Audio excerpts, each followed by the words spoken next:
আসসালামু আলাইকুম প্রিয় দর্শক বুলেটিন বার্তা লালমনিরহাট নিউজে আবারও আপনাদের সাথে সংযুক্ত হলাম। আমি মোহাম্মদ আনিসুল ইসলাম রাজীব। প্রিয় দর্শক, চলুন দেখে আসি বুলেটিন বার্তা লালমনিরহাট নিউজের আজকের প্রধান আপডেট সর্বশেষ নিউজটি। লালমনিরহাটে নৌকা প্রতীকে আগুন, পাল্টাপাল্টি অভিযোগ নৌকা মার্কার প্রার্থী এবং স্বতন্ত্র প্রার্থীর। লালমনিরহাটের হাতীবান্ধায় নৌকা প্রতীকে আগুন দিয়ে পুড়ে ফেলা হয়েছে। আজ শনিবার ভোর রাতে ওই উপজেলার গড্ডিমারি ইউনিয়নের হাটখোলা এলাকায় এ ঘটনাটি ঘটে। কে বা কারা আগুন দিয়ে এটা নিশ্চিত না হওয়া গেলেও আওয়ামী লীগ প্রার্থী ও স্বতন্ত্র প্রার্থীর লোকজন পাল্টাপাল্টি অভিযোগ তুলেছেন।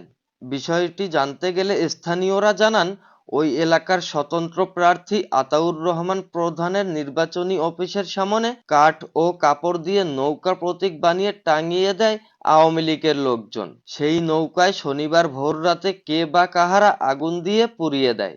খবর পেয়ে আওয়ামী লীগের লোকজন জড়ো হলে সেখানে উত্তেজনা ছড়িয়ে পড়ে।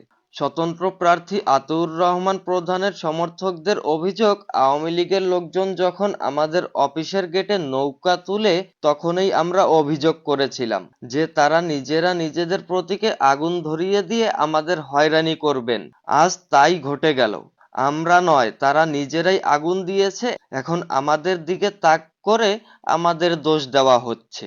তবে গড্ডিমারি ইউনিয়ন পরিষদের চেয়ারম্যান ও আওয়ামী লীগ প্রার্থী মোতাহার হোসেনের ব্যক্তিগত কর্মকর্তা আবু বক্কর সিদ্দিক শ্যামলের দাবি, নৌকার জনপ্রিয়তায় স্বতন্ত্র প্রার্থীর লোকজন ভীত হয়ে নৌকা প্রতীকে আগুন দিয়েছে।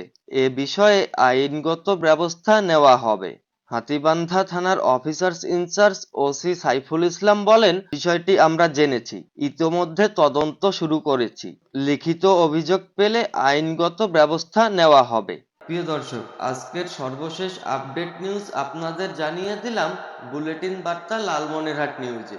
আজকের মতো বিদায় নিচ্ছি। এতক্ষণ সঙ্গে থাকার জন্য অনেক ধন্যবাদ। আসসালামু আলাইকুম, আল্লাহ হাফেজ। শেখ মোহাম্মদ আনিসুল রহমান রাজীব, বুলেটিন বার্তা, নিউজ ডেস্ক, লালমনিরহাট।